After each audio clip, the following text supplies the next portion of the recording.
सत श्री अकाल दोस्तों, तुहाडा सारिਆਂ ਦਾ जगदेव एजुकेशनल हब पटियाला के यूट्यूब प्लेटफॉर्म के उत्ते स्वागत करते हैं जी। उम्मीद करते हैं तुहानू साडे हुण तक जिन्ने भी असी लैक्चरस यूट्यूब ते पाए ने सारे पसंद आए होणगे।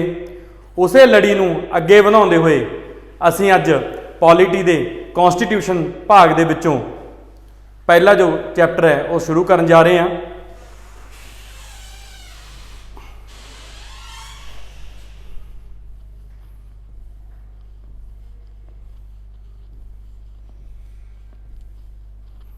दोस्तों साडा जो अज पढ़ाउण दा विषय है वो है मेकिंग ऑफ द कॉन्स्टिट्यूशन, यानी कि संविधान का निर्माण।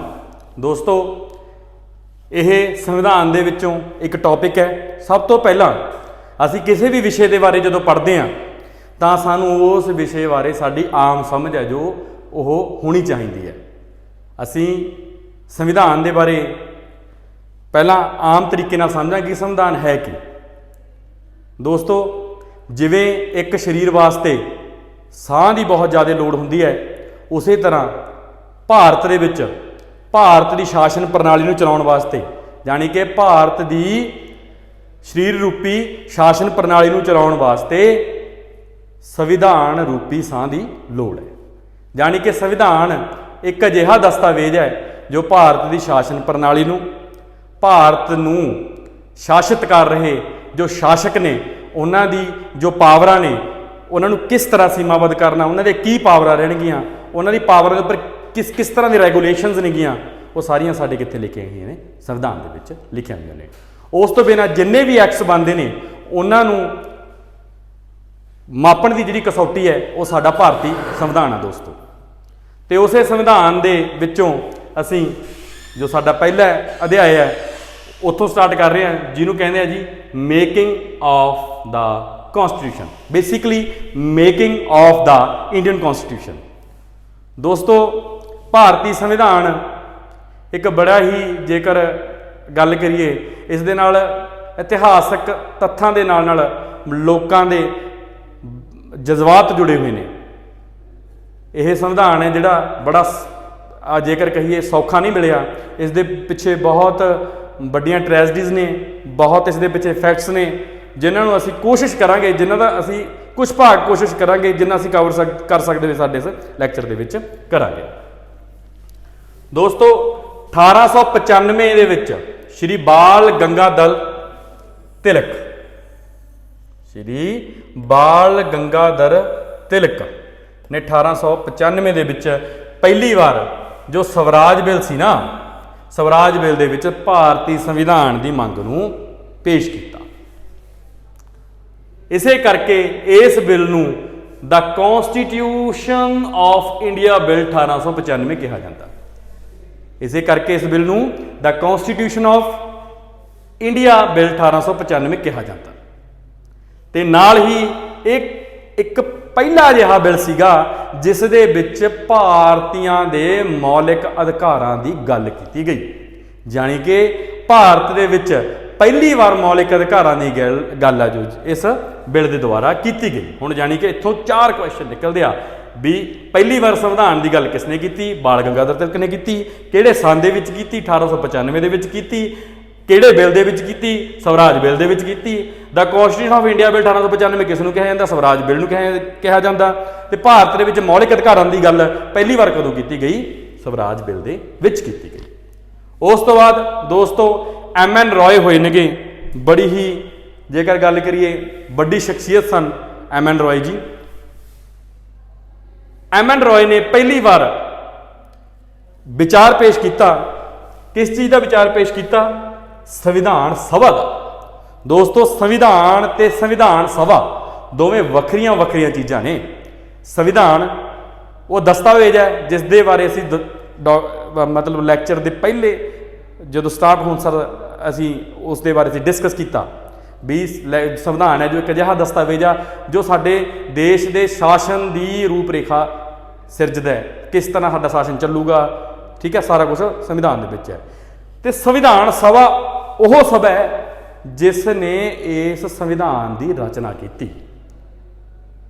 संविधान सभा ਇੱਕ ਅਜਿਹੇ ਲੋਕਾਂ ਦਾ ਸਮੂਹ ਸੀ ਜਿਸ ਨੇ ਸਾਡੇ ਇਸ ਸੰਵਿਧਾਨ ਦੀ ਰਚਨਾ ਕੀਤੀ। ਤੇ ਉਸ ਸੰਵਿਧਾਨ ਸਭਾ ਵਾਸਤੇ ਪਹਿਲਾ ਵਿਚਾਰ ਹੈ ਜਿਹੜਾ ਕਿਸ ਨੇ ਪੇਸ਼ ਕੀਤਾ? ਐਮ.ਐਨ. ਰॉय ਨੇ। ਠੀਕ ਹੈ ਜੀ ਦੋਸਤੋ। ਉਸ ਤੋਂ ਬਾਅਦ 1935 ਦੇ ਵਿੱਚ ਜਿਹੜਾ ਇਹ ਵਿਚਾਰ ਸੀ ਇਹ ਡਿਮਾਂਡ ਦੇ ਵਿੱਚ ਬਦਲ ਗਿਆ। ਜਿਹੜਾ ਇਹ ਵਿਚਾਰ ਸੀ ਮੰਗ ਦੇ ਵਿੱਚ ਬਦਲ ਗਿਆ। ਤੇ ਇਹ ਮੰਗ ਉਠਾਈ ਕਿਹਨੇ? ਕੌਂਸਟੀਟਿਊਐਂਟ ਅਸੈਂਬਲੀ ਦੀ ਸੰਵਿਧਾਨ ਸਭਾ ਦੀ ਮੰਗ ਉਠਾਈ ਕਿਹਨੇ?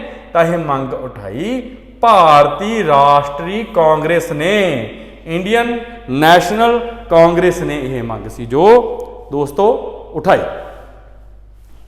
ਉਸ ਤੋਂ ਬਾਅਦ ਦੋਸਤੋ 1938 ਦੇ ਵਿੱਚ ਜਵਾਹਰ ਲਾਲ ਨਹਿਰੂ ਨੇ ਡਿਕਲੇਅਰ ਕੀਤਾ, ਜਵਾਹਰ ਲਾਲ ਨਹਿਰੂ ਨੇ ਕਿਹਾ, ਘੋਸ਼ਣਾ ਕੀਤੀ ਕਿ ਆਜ਼ਾਦ ਭਾਰਤ ਦਾ ਇੱਕ ਸੰਵਿਧਾਨ ਹੋਵੇਗਾ, ਆਜ਼ਾਦ ਭਾਰਤ ਦਾ ਇੱਕ ਸੰਵਿਧਾਨ ਹੋਵੇਗਾ ਜੋ ਕਿ ਸੰਵਿਧਾਨ ਸਭਾ ਦੁਆਰਾ ਬਣਾਇਆ ਜਾਵੇਗਾ। ਤੇ ਉਸ ਸੰਵਿਧਾਨ ਸਭਾ ਦੇ ਜੋ ਮੈਂਬਰ ਹੋਣਗੇ ਉਹਨਾਂ ਦੀ ਚੋਣ ਬਾਲਗ ਮਤ ਅਧਿਕਾਰ ਰਾਹੀਂ ਹੋਵੇਗੀ, ਯਾਨੀ ਕਿ ਅਡਲਟ ਫਰੈਂਚਾਈਜ਼ ਰਾਹੀਂ ਹੋਏਗੀ। ਯਾਨੀ ਕਿ ਉਹ ਲੋਕ ਜੋ ਉਸ ਸਮੇਂ ਬਾਲਗ ਹੋਣਗੇ ਉਹ ਵੋਟ ਪਾਉਣਗੇ ਤੇ ਇਹ ਕੌਂਸਟੀਟਿਊਐਂਟ ਅਸੈਂਬਲੀ ਦੇ ਜੋ ਸੰਵਿਧਾਨ ਸਭਾ ਦੇ ਜੋ ਮੈਂਬਰ ਨੇ ਉਹਨਾਂ ਨੂੰ ਚੁਣਿਆ ਜਾਊਗਾ।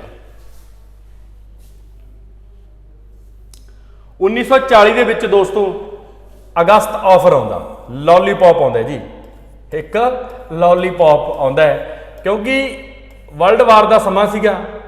ਠੀਕ ਹੈ ਜੀ, ਅੰਗਰੇਜ਼ਾਂ ਦੇ ਹੱਥ ਖੜੇ ਹੋ ਚੁੱਕੇ ਸੀ ਪ੍ਰੋਪਰ, ਕਿਉਂਕਿ ਦੇਖੋ ਇੱਕ ਲੰਬਾ ਸਮਾਂ ਵੱਖ-ਵੱਖ ਦੇਸ਼ਾਂ ਦੇ ਉੱਪਰ ਸ਼ਾਸਨ ਕਰਨਾ ਤੇ ਇੰਡੀਆ ਵਰਗੇ ਵੱਡੇ ਦੇਸ਼ਾਂ 'ਤੇ ਸ਼ਾਸਨ ਕਰਨਾ, ਉਸ ਤੋਂ ਬਿਨਾਂ ਫਿਰ ਵਿਸ਼ਵ ਯੁੱਧ ਵਰਗੀਆਂ ਜੋ ਪ੍ਰੋਬਲਮਸ ਨੇ ਆ ਜਾਣਾ, ਉਹਨਾਂ ਚੀਜ਼ਾਂ ਘਰੇ ਹੋਣ ਕਰਕੇ ਇੱਕ ਆਫਰ ਆਇਆ ਜੀ।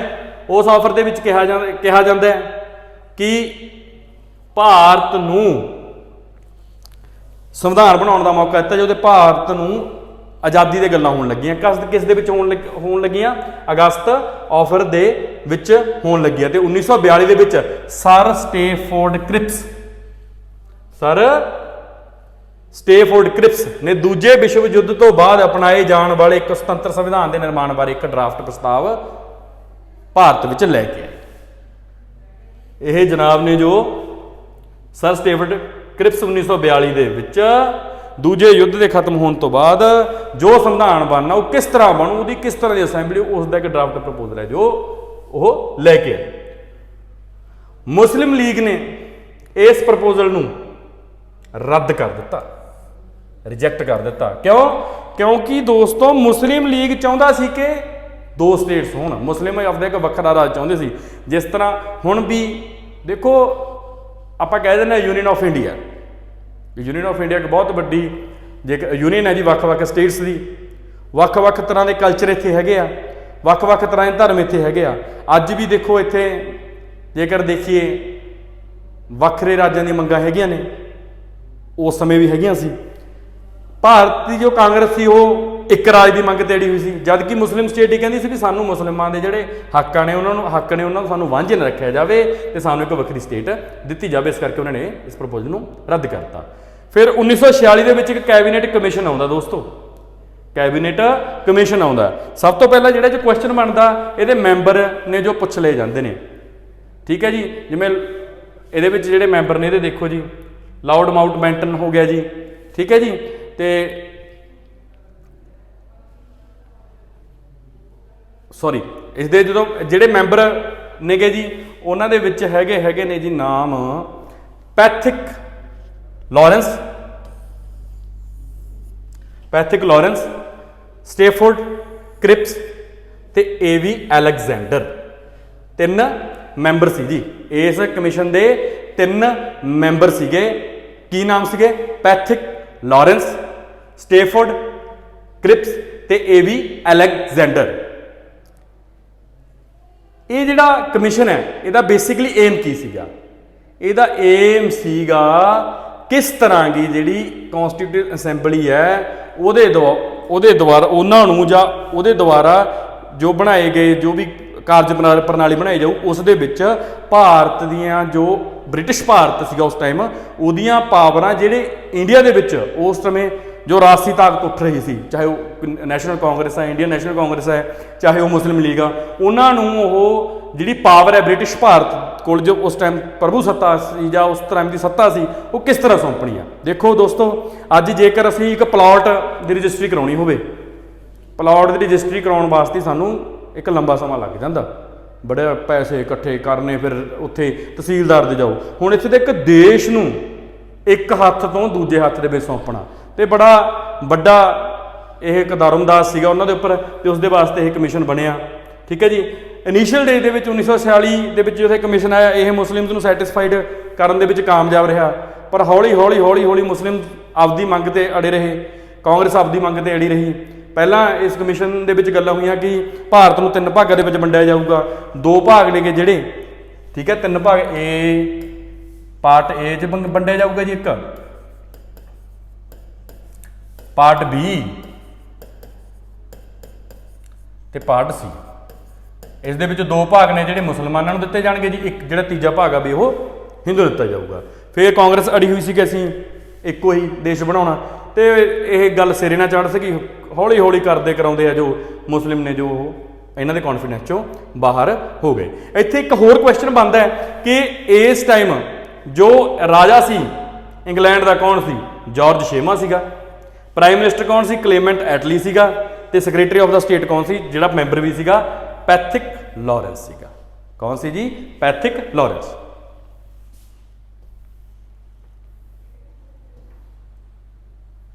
ਨਵੰਬਰ 1946 ਵਿੱਚ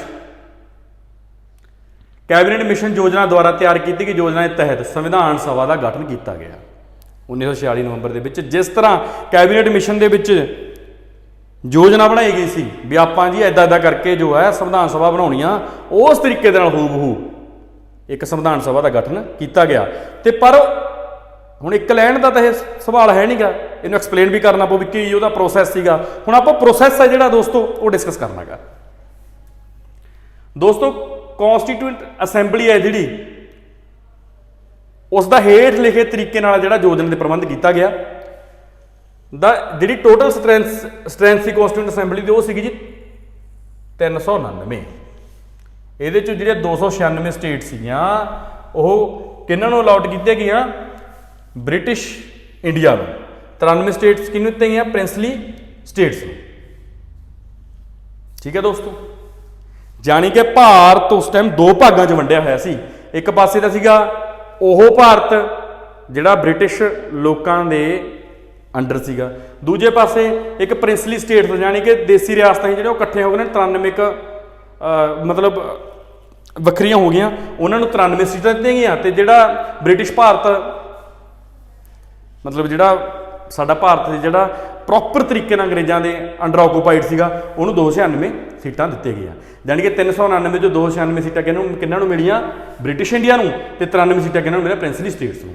ਹੁਣ ਜਿਹੜੀਆਂ 296 ਸੀਟਾਂ, ਜਿਹੜੀਆਂ 296 ਸੀਟਾਂ ਮਿਲੀਆਂ ਸੀਗੀਆਂ ਬ੍ਰਿਟਿਸ਼ ਭਾਰਤ ਨੂੰ, ਉਹਨਾਂ ਦੇ ਵਿੱਚੋਂ 292 ਸੀਟਾਂ 11 ਗਵਰਨਰ ਸੀ ਜੀ ਇਹਨਾਂ ਦੇ।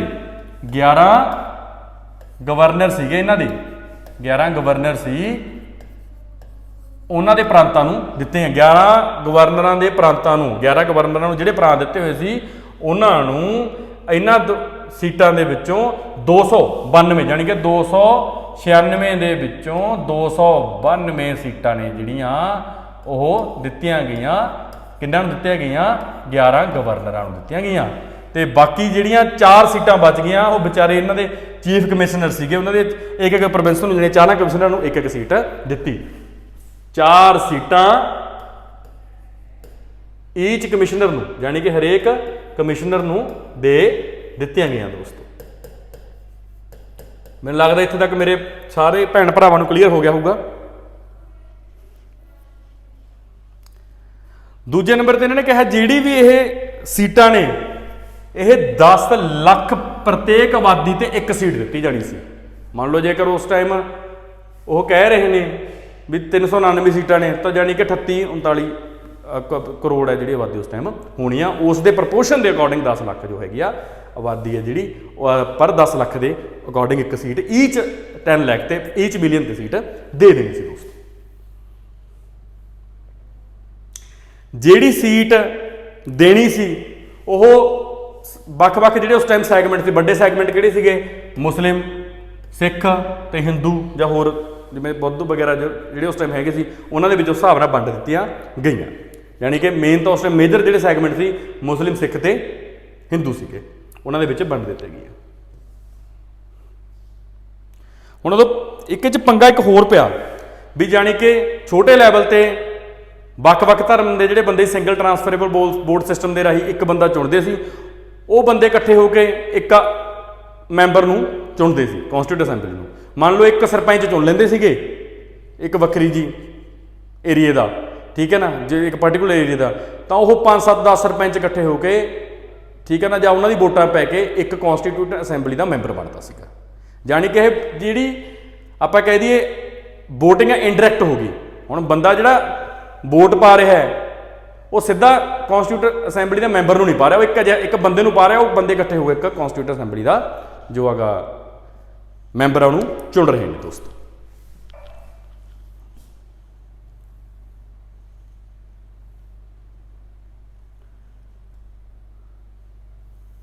ਅੱਗੇ ਦੋਸਤੋ ਜੋ ਰਿਆਸਤਾਂ ਦੇ ਨੁਮਾਇੰਦੇ ਸੀ ਉਹਨਾਂ ਨੂੰ ਰਿਆਸਤਾਂ ਦੇ ਮੁਖੀਆਂ ਵੱਲੋਂ ਨਾਮਜ਼ਦ ਕੀਤਾ ਜਾਣਾ ਸੀਗਾ। ਰਿਆਸਤਾਂ ਦੇ ਜਿਹੜੇ ਨੁਮਾਇੰਦੇ ਸੀ ਉਹਨਾਂ ਨੂੰ ਕਿਹਨਾਂ ਦੁਆਰਾ ਨਾਮਜ਼ਦ ਕੀਤਾ ਜਾਣਾ ਸੀਗਾ? ਰਿਆਸਤਾਂ ਦੇ ਮੁਖੀਆਂ ਦੁਆਰਾ ਨਾਮਜ਼ਦ ਕੀਤਾ ਜਾਣਾ ਸੀ। ਜਾਣੀ ਕਿ ਜਿਹੜੀ ਮੈਂ ਗੱਲ ਪਹਿਲਾਂ ਕਰਕੇ ਹਟਿਆ ਵੀ ਸਿੱਧੇ ਤੌਰ ਤੇ ਵੋਟਿੰਗ ਨਾ ਹੋਣ ਕਰਕੇ ਜੋ ਮਾਸ ਪੋਪੂਲੇਸ਼ਨ ਆ ਉਹਦਾ ਵਰਡਿਕਟ ਦੇਖਣ ਨੂੰ ਨਹੀਂ ਮਿਲਿਆ ਹੈਗਾ। ਮਤਲਬ ਪ੍ਰੋਪਰ ਲੋਕਤੰਤਰੀ ਜਿਹੜਾ ਭਾਵ ਆ ਉਹ ਨਹੀਂ ਦੇਖਣ ਨੂੰ ਮਿਲਿਆ ਹੈਗਾ। ਯਾਨੀ ਕਿ ਜੋ ਲੋਕ ਚਾਹੁੰਦੇ ਸੀ ਸ਼ਾਇਦ ਉਹ ਨਾ ਹੋਇਆ ਹੋਵੇ, ਕਿਉਂਕਿ ਉਹਨਾਂ ਨੇ ਇੱਕ ਪਾਰਟੀਕੂਲਰ ਲੋਕ ਚੁਣੇ, ਉਹ ਪਾਰਟੀਕੂਲਰ ਲੋਕਾਂ ਨੇ ਆਪਦੇ ਚਹੇਤੇ ਲੋਕਾਂ ਨੂੰ ਜੋ ਹੈਗਾ ਕੌਂਸਟੀਟਿਊਟ ਅਸੈਂਬਲੀ ਦੇ ਮੈਂਬਰ ਬਣਾ ਕੇ ਤੋਰ ਦਿੱਤਾ ਦੋਸਤੋ।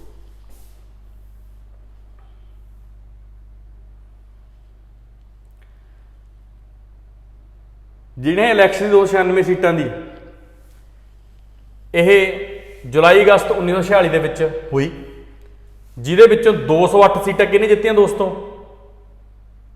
ਇੰਡੀਅਨ ਨੈਸ਼ਨਲ ਕਾਂਗਰਸ ਨੇ ਜਿੱਤੀਆਂ। 73 ਸੀਟਾਂ ਕਿਹਨੇ ਜਿੱਤੀਆਂ ਦੋਸਤੋ? ਮੁਸਲਿਮ ਲੀਗ ਨੇ ਜਿੱਤੀਆਂ। ਤੇ ਬਾਕੀ ਬਚੀਆਂ 15 ਸੀਟਾਂ ਕਿਹਨੇ ਜਿੱਤੀਆਂ ਦੋਸਤੋ? ਆਜ਼ਾਦ ਖਿਡਾਰੀਆਂ ਨੇ ਜਿੱਤੀਆਂ। ਸਾਡੇ ਆਜ਼ਾਦ ਮੈਂਬਰ ਜੋ ਉਸ ਟਾਈਮ ਖੜੇ ਹੋਣਗੇ ਉਹਨਾਂ ਨੇ ਜਿੱਤੀਆਂ, ਜਿਨ੍ਹਾਂ ਦਾ ਨਾ ਮੁਸਲਿਮ ਲੀਗ ਨਾਲ ਕੋਈ ਲੈਣਾ ਦੇਣਾ ਸੀ ਨਾ ਕਾਂਗਰਸ ਨਾਲ ਕੋਈ ਲੈਣਾ ਦੇਣਾ ਸੀ, ਬਟ ਇਨਫਲੂਐਂਸ ਹੈਗੀ ਸੀ ਉਹਨਾਂ ਦੀ ਉਸ ਟਾਈਮ। ਰਿਆਸਤਾਂ ਨੂੰ ਦਿੱਤੀਆਂ ਗਈਆਂ 93 ਸੀਟਾਂ ਨਹੀਂ ਭਰੀਆਂ ਗਈਆਂ ਕਿਉਂਕਿ ਉਹਨਾਂ ਨੇ ਅਸੈਂਬਲੀ ਇਲੈਕਸ਼ਨਾਂ ਤੋਂ ਪਰਹੇਜ਼ ਕੀਤਾ। ਉਹਨਾਂ ਨੇ ਅਸੈਂਬਲੀ ਇਲੈਕਸ਼ਨਾਂ ਤੋਂ ਪਰਹੇਜ਼ ਕੀਤਾ। ਸਭ ਤੋਂ ਜਿਹੜੀ ਮੇਨ ਗੱਲ ਹੈ ਮਿੱਤਰੋ ਉਹ ਇਹ ਹੈ, ਮਹਾਤਮਾ ਗਾਂਧੀ ਸੰਵਿਧਾਨ ਸਭਾ ਦਾ ਮੈਂਬਰ ਨਹੀਂ ਸੀ। ਮਹਾਤਮਾ ਗਾਂਧੀ ਸੀ ਜੋ ਸੰਵਿਧਾਨ ਸਭਾ ਦਾ ਦੋਸਤੋ ਮੈਂਬਰ ਨਹੀਂ ਸੀਗਾ। ਕੌਂਸਟੀਟਿਊਟ ਅਸੈਂਬਲੀ ਦੀ ਜਿਹੜੀ ਪਹਿਲੀ ਮੀਟਿੰਗ ਹੈ ਉਹ 9 ਦਸੰਬਰ 1946 ਨੂੰ ਹੋਈ, ਠੀਕ ਹੈ ਜੀ। ਤੇ ਮੁਸਲਿਮ ਸੀਗੇ ਜਿਹੜੇ ਮੁਸਲਿਮ ਲੀਗ ਸੀ ਉਹਨਾਂ ਨੇ ਮੀਟਿੰਗ ਅਟੈਂਡ ਨਹੀਂ ਕੀਤੀ, ਉਹਨਾਂ ਨੇ ਬਾਈਕਾਟ ਕੀਤਾ, ਜਿਸ ਕਰਕੇ ਸਿਰਫ ਤੇ ਸਿਰਫ ਪਹਿਲੀ ਮੀਟਿੰਗ ਦੇ ਵਿੱਚ ਕੁਐਸਚਨ ਆ ਸਕਦਾ 1946 ਚ ਮੀਟਿੰਗ ਕਦੋਂ 1946 ਦੇ ਵਿੱਚ ਹੋਈ, ਕਦੋਂ ਹੋਈ? 9 ਦਸੰਬਰ ਨੂੰ ਹੋਈ। ਤੇ ਕਿੰਨੇ ਮੈਂਬਰ ਹਾਜ਼ਰ ਹੋਏ? 211 ਹੋਏ। ਕਿਉਂ ਅੱਜ ਇੰਨੇ ਘੱਟ ਹੋਏ ਇੰਨੇ ਮੈਂਬਰ ਹੋਣ ਦੇ ਬਾਵਜੂਦ ਵੀ? ਕਿਉਂਕਿ ਜਿਹੜੀ ਮੁਸਲਿਮ ਲੀਗ ਆ ਉਹਨੇ ਕੀ ਕਰਤਾ? ਬਾਈਕਾਟ ਕਰਤਾ। ਡਾਕਟਰ ਸਚਿਦਾਨੰਦ ਸਿਨਹਾ ਦੋਸਤੋ, ਡਾਕਟਰ ਸਚਿਦਾਨੰਦ ਸਿਨਹਾ, ਇਹਨਾਂ ਦਾ ਨਾਮ ਯਾਦ ਰੱਖਿਓ। ਇਹਨਾਂ ਨੂੰ ਟੈਂਪਰੇਰੀ ਤੇ ਇੰਟਰਿਮ ਪ੍ਰੈਜ਼ੀਡੈਂਟ ਉਸ ਅਸੈਂਬਲੀ ਦਾ ਚੁਣਿਆ ਗਿਆ ਸੀ।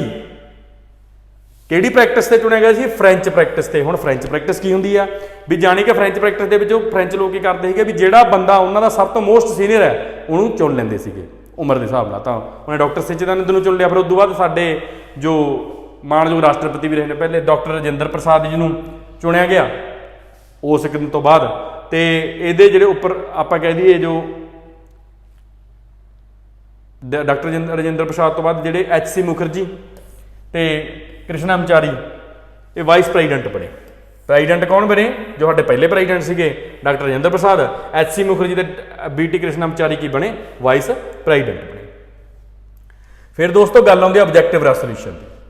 ਆਬਜੈਕਟਿਵ ਰੈਸੋਲੂਸ਼ਨ ਹੈ ਕਿ ਜਿਹੜਾ ਇਹ ਕਦੋਂ ਪਾਸ ਹੋਇਆ? ਸਭ ਤੋਂ ਪਹਿਲੀ ਕੁਐਸਚਨ 22 ਜਨਵਰੀ 1947 ਨੂੰ ਹੋਇਆ, ਠੀਕ ਹੈ ਜੀ। ਇਹ ਕਿਹਨੇ ਮੂਵ ਕੀਤਾ ਸੀਗਾ? ਕਿਹਨੇ ਪੇਸ਼ ਕੀਤਾ ਸੀਗਾ? ਜਵਾਹਰ ਲਾਲ ਨਹਿਰੂ ਨੇ ਕੀਤਾ ਸੀਗਾ, ਠੀਕ ਹੈ ਜੀ।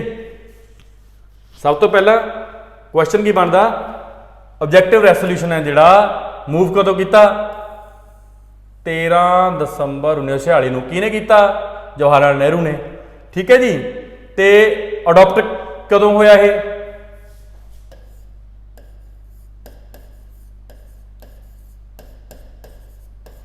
22 जनवरी 1947 ਨੂੰ। ठीक है जी।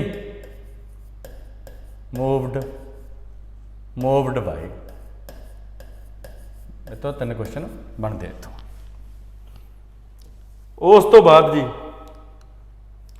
जिहड़ा ऑब्जेक्टिव रेसोल्यूशन है ਇਹਦੇ ਜਿਹੜੇ कुछ सिद्धांत सी उपबंध सी की सी। सब तो पहला भी भारत का एक जी प्रभुता संपन्न भारत एक प्रभुता संपन्न देश होगा। इस दे इंटरनल मैटर्स ने भारत दे आप कानून बनाऊगा, किसी बाहरली खेतर की या देश की दखलअंदाजी नहीं होगी।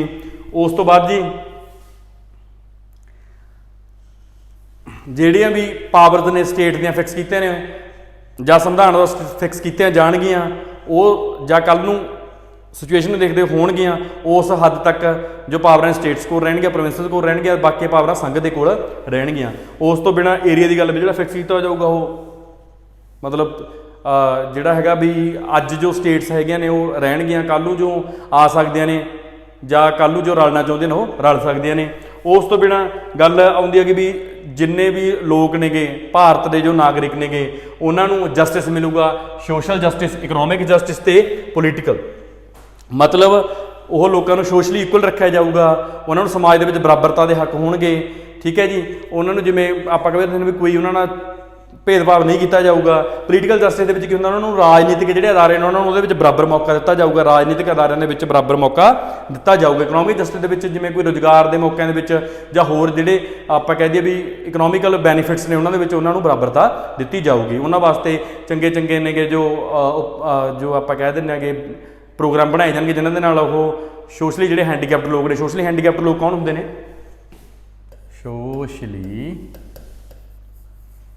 समाजिक तौर पर अपाहज गलों की गल कर रहे, अपाहज लोगों की गल कर रहे हैं। एक तो लोग हो गए फिजिकली, एक लोग होंगे ने सोशली हैंडीकैप्ट। दो सोशली हैंडीकैप्ट लोग होंगे ने जो समाज के विच जिन्होंने निमन दर्जे के मन्निया जाता, जिन्होंने भेदभाव होंदा गा, उहो जिहे लोगों को उपर चुकण वास्ते सोशल जस्टिस जिहड़ा दिता जाता गा उहदे अंडर जिमें रिजर्वेशन वगैरह जो सारियां इसे थ्योरी के अंडर आउंदियां ने दोस्तों। फिर लोगों को जो आ इक्वैलिटी ऑफ स्टेटस होगा लोगों का। ठीक है। किसी का भेदभाव नहीं होगा। प्लस की है लोगों को सोचने की आज़ादी हो, लोगों को बोलने की आज़ादी हो, लोगों को पूजा करने की आज़ादी हो, लोगों ने किहड़े ईस्ट को मनना इस चीज़ की आज़ादी हो, लोगों ने किहड़े रिलीजन को फैलाउणा दोस्तों उसकी आज़ादी होगी। ਜਿਹੜੇ लोग ट्राइबल एरिया रहते हैं शेड्यूल ट्राइब्स ने गए उन्होंने वास्ते एडिकुएट्स यानी कि भाव की होंदा गा जो बनते जो प्रबंध ने किए जाएंगे उन्होंने लोगों की बैटरमेंट वास्ते, उन्होंने सेफ्टी वास्ते। उस तो बाद दोस्तों शुरू में तो रियासतां के जोड़े नुमाइंदे से उन्हें संविधान सभा तो दूर रहे। 28 अप्रैल 1947 ਨੂੰ 6 राज्यों के नुमाइंदे असैंबली का हिस्सा बन गए। 3 जून 1947 ਨੂੰ माउंट बैटन योजना ਨੂੰ स्वीकार करने तो बाद ज़्यादातर होर रियासतां विधान सभा विच दाखिल हो गई। बाद विच भारतीय हुकूमत विचों मुस्लिम लीग के मैंबर भी असैंबली में शामिल हो गए। हौली हौली करते जोड़े रुस्से सज्जन से मन गए, हौली हौली करते जिमें प्रिंसली स्टेट्स हो गई, मुस्लिम लीग हौली हौली करके वो माउंट बैटन की जो योजना बनी थी वो उन्हें स्वीकार करके आ गए। Changes after the Indian independence act यानी कि भारतीय स्वतंत्रता एक्ट 1939 तो बाद बदला। असैंबली पूरी तरह प्रभुता संपन्न संस्था बन गई। इसनों अपनी मर्जी अनुसार संविधान बनाने का अधिकार बन गया, मिल गया। हुण देखो जी एक समूह बन गया, पावर आ गया उन्होंने को पूरियां किहड़ियां संविधानिक ते विधानक दोवें पावर आ गई। हुण संविधान बना भी सकते हैं, देश के कानून भी पास कर सकते हैं। ठीक है जी। यह विधानक संस्था बन गई तो देश के कानून बनाने लई जिम्मेवार हो गई। जदों तो यह संविधानिक संस्था सी, मतलब देखो बंदे उही आ जदों तो इन्होंने मतलब संविधान की ड्राफ्टिंग करनी है, कोई संविधानिक जो अपना संविधान बन रहा है उस टाइम। देखो दोस्तों ये गल समझो, टैक्नीकली है थोड़ी चीज़, इन्हूं समझना पऊगा तुहानूं। देखो जदों ये ਬੰਦੇ ਚੁਣੇ ਗਏ ਸਾਰੇ, ਇਹ ਚੁਣੇ ਕਾਹਦੇ ਵਾਸਤੇ ਗਏ? ਦੇਖੋ ਸੰਵਿਧਾਨ ਪਹਿਲਾਂ ਇੱਕ ਵਿਚਾਰਧਾਰਾ ਦੇ ਤੌਰ ਤੇ ਚੱਲ ਰਿਹਾ, ਹੁਣ ਸੰਵਿਧਾਨ ਨੂੰ ਇੱਕ ਕਿਤਾਬ ਰੂਪੀ ਜਾਂ ਦਸਤਾਵੇਜ਼ੀ ਰੂਪ ਵੀ ਦੇਣਾ ਨਾ, ਤਾਂ ਉਹ ਦਸਤਾਵੇਜ਼ੀ ਰੂਪ ਦੇਣ ਵਾਸਤੇ ਇਹ ਚੁਣੀ ਗਈ ਜੋ ਕਮੇਟੀ ਆ। ਜਦੋਂ ਤਾਂ ਸੰਵਿਧਾਨ ਬਣਾਉਣ ਦੀ ਗੱਲ ਹੋਈ ਸੀ ਵੀ ਕਿਹੜੇ ਆਰਟੀਕਲ ਰੱਖਣੇ ਆ, ਸੰਵਿਧਾਨ 'ਚ ਕਿਹੜੀ ਪ੍ਰੋਵੀਜ਼ਨ ਰੱਖਣੇ ਨੇ, ਜਿਹੜੀ ਉਹ ਕਮੇਟੀ ਜਦੋਂ ਬੈਠਦੀ ਸੀ ਉਦੋਂ ਨੂੰ ਹੈੱਡ ਕੌਣ ਕਰਦੇ ਸੀਗੇ? ਸਾਡੇ ਰਜਿੰਦਰ ਪ੍ਰਸਾਦ ਜੀ। ਠੀਕ ਹੈ ਜੀ। ਜਦੋਂ ਇਹ ਵਿਧਾਨਿਕ ਬੋਡੀ ਦੇ ਤੌਰ ਤੇ, ਜਾਣੀ ਕਿ ਵਿਧਾਨਿਕ ਸੰਸਥਾ ਦੇ ਤੌਰ ਤੇ ਇਕੱਠੀ ਹੁੰਦੀ ਸੀ ਵੀ ਕਿਹੜੇ ਐਕਟ ਬਣਨੇ ਚਾਹੀਦੇ ਨੇ ਜੀ, ਕਿਹੜਾ ਐਕਟ ਚੰਗਾ, ਕਿਹੜਾ ਐਕਟ ਮਾੜਾ, ਉਦੋਂ ਜੀ ਫਿਰ ਕੌਣ ਹੁੰਦਾ ਸੀਗਾ? ਜੀ ਮਾਲਵੰਕਰ। ਠੀਕ ਹੈ। ਹੁਣ ਜਦੋਂ ਸੰਵਿਧਾਨਿਕ ਸ਼ਬਦ ਆ ਗਿਆ ਕੌਣ ਆਊਗਾ? ਰਜਿੰਦਰ ਪ੍ਰਸਾਦ। ਜਦੋਂ ਸੰਵਿਧਾਨ ਦੇ ਬਾਰੇ ਗੱਲ ਕਰਨਗੇ ਉਹ ਵੀ ਸੰਵਿਧਾਨ, ਜਦੋਂ ਸੰਵਿਧਾਨ ਕਿਵੇਂ ਬਣਾਉਣਾ, ਸੰਵਿਧਾਨ ਦੇ ਵਿੱਚ ਕਿਹੜੇ ਆਰਟੀਕਲ ਰੱਖਣੇ ਆ, ਸੰਵਿਧਾਨ ਦੇ ਕੀ ਵਿਧਾਨ ਹੋਣਾ ਚਾਹੀਦਾ ਗਾ, ਕੀ ਸਟਰਕਚਰ ਹੋਣਾ ਚਾਹੀਦਾ, ਉਹ ਸਾਰੀ ਚੀਜ਼ਾਂ ਦਾ ਹੈੱਡ ਕੌਣ ਕਰਨਗੇ? ਰਜਿੰਦਰ ਪ੍ਰਸਾਦ। ਜਦੋਂ ਗੱਲ ਆ ਗਈ ਵਿਧਾਨਿਕ ਬੋਡੀ ਦੀ ਵੀ ਕਿਹੜੇ ਐਕਟ ਬਣਨੇ ਆ ਜੀ, ਕਿਹੜਾ ਐਕਟ ਨੂੰ ਆਪਾਂ ਰਿਪੀਲ ਕਰਨਾ, ਕਿਹੜਾ ਐਕਟ ਚੰਗਾ, ਕਿਹੜਾ ਐਕਟ ਮਾੜਾ ਗਾ, ਉਹ ਜਿਹੜੀ ਉਹ ਕਮੇਟੀ ਬੈਠਣੀ ਆ ਜਿੱਥੇ ਬਿੱਲ ਪਾਸ ਹੋਣੇ ਨੇ, ਉਹਨੂੰ ਹੈੱਡ ਕੌਣ ਕਰਨਗੇ? ਜੀ ਮਾਲਵੰਕਰ। ਮੁਸਲਿਮ ਲੀਗ ਹੈ ਜਿਹੜੀ ਅਸੈਂਬਲੀ ਤੋਂ ਹਟ ਗਈ, ਇਸ ਨੇ ਵਿਧਾਨ ਸਭਾ ਦੀ ਕੁੱਲ, ਜਦੋਂ ਹੁਣ ਦੇਖੋ ਹੁਣ ਇੱਕ ਵੱਡਾ ਥੰਮ ਸੀ ਜੀ ਮੁਸਲਿਮ ਲੀਗ, ਇਹ ਅਸੈਂਬਲੀ ਤੋਂ ਹਟ ਗਈ ਕਿਉਂਕਿ ਤੁਹਾਨੂੰ ਪਤਾ ਹੀ ਰੌਲਾ ਚੱਲ ਰਿਹਾ ਸੀ ਪਾਕਿਸਤਾਨ ਬਣਾਉਣ ਵਾਲਾ। ਉਹ ਜਿਹੜੀ ਗਿਣਤੀ ਹੈ 399 ਤੋਂ ਘਟਾ ਕੇ ਕਿੰਨੀ ਹੋ ਗਈ? 299 ਗਿਣਤੀ ਹੋ ਗਈ, ਕਿਉਂ ਬਾਕੀ ਜਿਹੜੇ ਮੈਂਬਰ ਸੀ ਮੁਸਲਿਮ ਉਹ ਪਾਰ ਕਰਕੇ। ਸੂਬਿਆਂ ਦੀ ਗਿਣਤੀ, ਠੀਕ ਹੈ, ਭਾਰਤੀ ਸੂਬੇ ਦੀ ਗਿਣਤੀ 296 ਤੋਂ ਘੱਟ ਕੇ ਕਿੰਨੀ ਹੋ ਗਈ? 229 ਹੋ ਗਈ। 296 ਤੋਂ ਘੱਟ ਕੇ ਕਿੰਨੀ ਹੋ ਗਈ ਜੀ? 229 ਹੋ ਗਈ। ਤੇ ਰਿਆਸਤਾਂ ਦੀ ਗਿਣਤੀ 93 ਤੋਂ ਘੱਟ ਕੇ ਕਿੰਨੀ ਹੋ ਗਈ ਦੋਸਤੋ? 70 ਹੋ ਗਈ। ਠੀਕ ਹੈ ਜੀ। ਇਹ ਬੜਾ ਸੋਹਣਾ ਕੁਐਸਚਨ ਨਿਕਲ ਸਕਦਾ ਸਰ ਇੱਥੋਂ, ਤੇ ਸਾਰਿਆਂ ਨੇ ਮੇਰੇ ਭਰਾ ਭੈਣਾਂ ਨੇ ਇਹਨੂੰ ਤਰੀਕੇ ਨਾਲ ਆਬਜ਼ਰਵ ਕਰਨਾ ਹੈ। ਤੇ ਉਸ ਤੋਂ ਬਾਅਦ ਕਾਮਨਵੈਲਥ ਆਫ ਨੇਸ਼ਨ ਹੈ ਜੀ, ਉਹਦੀ ਜਿਹੜੀ ਮੈਂਬਰਸ਼ਿਪ ਉਹਨੂੰ ਰੈਟੀਫਾਈ ਕੀਤਾ, ਪੁਸ਼ਟੀ ਕੀਤੀ ਉਹਦੀ ਮੈਂਬਰਸ਼ਿਪ ਦੀ ਇਸ ਸਭਾ ਨੇ। ਕਦੋਂ ਕੀਤੀ? ਮਈ 1949 ਦੇ ਵਿੱਚ। ਨੈਸ਼ਨਲ ਫਲੈਗ ਕਦੋਂ ਅਡਾਪਟ ਕੀਤਾ ਗਿਆ? 22 ਜੁਲਾਈ 1947 ਨੂੰ। ਨੈਸ਼ਨਲ ਫਲੈਗ ਕਦੋਂ ਅਡਾਪਟ ਕੀਤਾ ਗਿਆ? 22 ਜੁਲਾਈ 1947 ਨੂੰ। ਨੈਸ਼ਨਲ ਐਂਥਮ ਕਦੋਂ ਅਡਾਪਟ ਕੀਤਾ ਗਿਆ? 24 ਜਨਵਰੀ 1950 ਨੂੰ।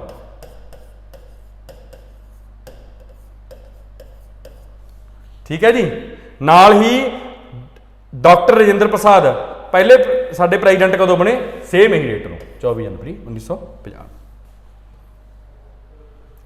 24 ਜਨਵਰੀ 1950 ਨੂੰ ਕੌਂਸਟੀਟਿਊਂਟ ਅਸੈਂਬਲੀ ਨੇ ਆਪਦਾ ਫਾਈਨਲ ਸੈਸ਼ਨ ਹੈ ਜਿਹੜਾ ਉਹ ਰੱਖਿਆ, ਤੇ ਉਹ ਕੰਟੀਨਿਊ ਰਿਹਾ 1951-52 ਦੇ ਵਿੱਚ, ਜਿਹੜੀਆਂ ਪਹਿਲੇ ਚੋਣਾਂ ਹੋਏ ਨੇ ਉਦੋਂ ਤੱਕ। ਕਿੰਨੀ ਤਰੀਕ ਤੋਂ ਸਟਾਰਟ ਹੋਇਆ ਸੀ? 26 ਜਨਵਰੀ ਤੋਂ। ਉਸ ਤੋਂ ਬਾਅਦ ਦੋਸਤੋ ਸੰਵਿਧਾਨ ਸਭਾ ਦੀਆਂ ਕਮੇਟੀਆਂ, ਡਰਾਫਟ ਕਮੇਟੀ ਸੀ ਦੋਸਤੋ ਜਿਹੜੀ, ਇਹਦੇ ਚੇਅਰਮੈਨ ਕੌਣ ਸੀਗੇ? ਡਰਾਫਟ ਕਮੇਟੀ ਹੋਈ ਹੈ ਨਾ ਵੀ ਹੁਣ ਸੰਵਿਧਾਨ ਦਾ ਡਰਾਫਟ ਬਣਾਉਣਾ ਪਊਗਾ, ਇੱਕ ਉਹਨੂੰ ਦਸਤਾਵੇਜ਼ੀ ਰੂਪ ਦੇਣਾ ਪਊਗਾ। ਦਸਤਾਵੇਜ਼ੀ ਰੂਪ ਜਦੋਂ ਦੇਣ ਵਾਸਤੇ ਕਮੇਟੀ ਬਣੀ, ਡਰਾਫਟ ਕਮੇਟੀ, ਉਹਨੂੰ ਹੈੱਡ ਕਿਹਨੇ ਕੀਤਾ? BR ਅੰਬੇਦਕਰ ਜੀ ਨੇ। ਬਹੁਤ ਵੱਡੀ ਪਰਸਨੈਲਿਟੀ ਸੀ BR ਅੰਬੇਦਕਰ ਜੀ। ਤੇ ਉਹ ਤੋਂ ਬਿਨਾਂ ਕਮੇਟੀ ਦੇ 6 ਹੋਰ ਮੈਂਬਰ ਸੀ। ਕਿੰਨੇ ਮੈਂਬਰ ਸੀ ਕੁੱਲ? 7 ਮੈਂਬਰੀ। 5 ਦੀ ਪੰਚਾਇਤ, 7 ਮੈਂਬਰਾਂ ਦੀ ਕੀ ਬਣੀ? Draft committee. 5 ਦੀ ਪੰਚਾਇਤ ਆਉਂਦੇ, 7 ਮੈਂਬਰਾਂ ਦੀ ਡਰਾਫਟ ਕਮੇਟੀ ਬਣ ਗਈ। ਉਸ ਤੋਂ ਬਾਅਦ ਦੋਸਤੋ ਇਹਦੇ ਜਿਹੜੇ ਮੈਂਬਰ ਸੀਗੇ, N ਗੋਪਾਲ ਸਵਾਮੀ ਅਯੰਗਰ ਹੋ ਗਏ, ਅਲਾਦੀ ਕ੍ਰਿਸ਼ਨ ਸਵਾਮੀ ਅਯਰ ਹੋ ਗਿਆ, ਤੇ ਡਾਕਟਰ KM ਮੁਨਸ਼ੀ ਹੋ ਗਿਆ, ਸੈयद ਮੁਹੰਮਦ ਸਾਦੁੱਲਾ ਹੋ ਗਿਆ, NM ਰਾਓ ਹੋ ਗਿਆ, ਤੇ TT ਕ੍ਰਿਸ਼ਨਾਚਾਰੀ ਹੋ ਗਏ। ਫਸਟ ਡਰਾਫਟ ਆ ਜਿਹੜਾ ਪ੍ਰਿਪੇਅਰ ਕਿਉਂ ਕੀਤਾ ਗਿਆ? ਫੈਬਰਵਰੀ 1948 ਦੇ ਵਿੱਚ। ਤੇ ਫਸਟ ਡਰਾਫਟ ਜਿਹੜਾ ਪ੍ਰੀਪੇਅਰਡ ਡਰਾਫਟ ਕਦੋਂ ਪਬਲਿਸ਼ ਕੀਤਾ ਗਿਆ, ਪ੍ਰਕਾਸ਼ਿਤ ਕਦੋਂ ਕੀਤਾ ਗਿਆ? ਫਰਵਰੀ 1948। ਦੂਜਾ ਅਕਤੂਬਰ 1948 ਦੇ ਵਿੱਚ। ਅਕਤੂਬਰ 1948 ਦੇ ਵਿੱਚ ਇਨੈਕਟਮੈਂਟ ਆਫ ਦਾ ਕਨਸਟੀਟਿਊਸ਼ਨ। ਦੇਖੋ ਦੋਸਤੋ ਦੋ ਡੇਟਾਂ 'ਚ ਬੜੇ ਲੋਕ ਕਨਫਿਊਜ਼ ਹੁੰਦੇ ਆ, ਉਹਦੇ ਬਾਰੇ ਆਪਾਂ ਕਲੀਅਰ ਕਰਾਂਗੇ। BR ਅੰਬੇਦਕਰ ਨੇ ਜਿਹੜਾ ਲਾਸਟ ਡਰਾਫਟ ਹੈਗਾ ਉਹ ਨਵੰਬਰ 4 1948 ਨੂੰ, ਨਵੰਬਰ 4 1948 ਨੂੰ ਇੰਟਰੋਡਿਊਸ ਕੀਤਾ। ਫਾਈਨਲ ਡਰਾਫਟ ਹੈ ਜਿਹੜਾ। ਉਸ ਤੋਂ ਬਾਅਦ ਇਹਦੀ ਰੀਡਿੰਗ ਹੋਈ ਫਸਟ ਕਦੋਂ ਹੋਈ? ਉਸ ਦਿਨ ਹੀ 4 ਨਵੰਬਰ 1948 ਨੂੰ। ਤੇ ਸੈਕੰਡ ਰੀਡਿੰਗ ਕਦੋਂ ਹੋਈ ਜੀ? 15 ਨਵੰਬਰ 1948 ਨੂੰ ਤੇ ਥਰਡ ਰੀਡਿੰਗ ਕਦੋਂ ਹੋਈ 14 ਨਵੰਬਰ 1949 ਨੂੰ। ਹੁਣ ਦੋਸਤੋ ਯਾਦ ਰੱਖਣਾ, ਪਹਿਲੀ ਰੀਡਿੰਗ 4 ਨਵੰਬਰ 1948, ਦੂਜੀ ਰੀਡਿੰਗ 15 ਨਵੰਬਰ 1948 ਤੇ ਤੀਜੀ ਰੀਡਿੰਗ 14 ਨਵੰਬਰ 1949। ਤੇ ਉਸ ਤੋਂ ਬਾਅਦ ਡਰਾਫਟ ਪਾਸ ਕਦੋਂ ਹੋ ਗਿਆ 26 ਨਵੰਬਰ 1949 ਨੂੰ। ਜਿਸ ਦਿਨ ਇਹ ਡਰਾਫਟ ਪਾਸ ਹੋਇਆ 395 ਧਾਰਾਵਾਂ ਤੇ 8 ਅਨੁਸੂਚੀਆਂ ਸੀ। ਉਹ 395 ਧਾਰਾਵਾਂ ਤੇ 8 ਅਨੁਸੂਚੀਆਂ ਦੇ ਵਿੱਚੋਂ ਲਾਗੂ ਕਿੰਨੇ ਹੋਏ ਅਨੁਛੇਦ? ਆਹ ਅਨੁਛੇਦ ਲਾਗੂ ਹੋਏ, ਸਿਰਫ ਆਹ ਅਨੁਛੇਦ ਲਾਗੂ ਹੋਏ ਸੀਗੇ। ਠੀਕ ਹੈ, ਤੇ ਬਾਕੀ ਰਹਿੰਦੇ ਜਿਹੜੇ ਅਨੁਛੇਦ ਸੀਗੇ ਉਹ ਕਦੋਂ ਲਾਗੂ ਹੋਏ? 26 ਜਨਵਰੀ 1950 ਨੂੰ। ਜਾਣੀ ਕਿ ਆਹ ਅਨੁਛੇਦ ਹੋਏ ਸੀਗੇ, ਯਾਦ ਰੱਖਣਾ ਪੇਪਰ 'ਚ ਕੁਐਸਚਨ ਆਊ ਸਿੱਧਾ 26 ਨਵੰਬਰ 1949 ਦੇ ਵਿੱਚ। ਬਾਕੀ ਰਹਿੰਦੇ ਅਨੁਛੇਦ ਕਦੋਂ ਲਾਗੂ ਹੋਏ? 26 ਜਨਵਰੀ 1950 ਨੂੰ। ਸੰਵਿਧਾਨ ਨੂੰ ਅਪਣਾਉਣ ਦੇ ਨਾਲ ਨਾਲ ਭਾਰਤੀ ਸੁਤੰਤਰਤਾ ਐਕਟ ਆ ਜੋ ਉਹਦੇ ਅਧੀਨ ਜਿੰਨੇ ਵੀ ਸਾਰੀਆਂ ਵਿਵਸਥਾਵਾਂ ਸੀ ਤੇ 35 ਦੇ ਅਧੀਨ ਜੋ ਸਾਰੀਆਂ ਸੀਗੀਆਂ ਉਹ ਸਾਰੀਆਂ ਖਤਮ ਹੋ ਗਈਆਂ। ਤੇ ਇੱਥੇ ਹੀ ਦੋਸਤੋ ਅਸੀਂ ਆਪਦਾ ਇਹ ਲੈਕਚਰ ਆ ਜੋ ਸਮਾਪਤ ਕਰਦੇ ਹਾਂ। ਉਮੀਦ ਆ ਦੋਸਤੋ ਤੁਹਾਨੂੰ ਲੈਕਚਰ ਆ ਜੋ ਸਾਡਾ ਪਸੰਦ ਆਇਆ ਹੋਵੇਗਾ। ਜੇਕਰ ਤੁਹਾਨੂੰ ਸਾਡੇ ਪਿਛਲੇ ਲੈਕਚਰ ਵੀ ਪਸੰਦ ਆਏ ਨੇ ਤੇ ਇਹ ਲੈਕਚਰ ਵੀ ਪਸੰਦ ਆਏ ਤਾਂ ਪਲੀਜ਼ ਇਸ ਨੂੰ ਵੱਧ ਤੋਂ ਵੱਧ ਸ਼ੇਅਰ ਕਰਨਾ, ਲਾਈਕ ਕਰਨਾ ਤੇ ਅੱਗੇ ਤੁਹਾਡੇ ਵਾਸਤੇ ਹੋਰ ਚੰਗੀਆਂ ਕਲਾਸਾਂ ਲੈ ਕੇ ਆਵਾਂਗੇ ਜੋ ਤੁਹਾਡੇ ਵਾਸਤੇ ਬਹੁਤ ਯੂਜ਼ਫੁਲ ਹੋਣ। ਧੰਨਵਾਦ ਦੋਸਤੋ।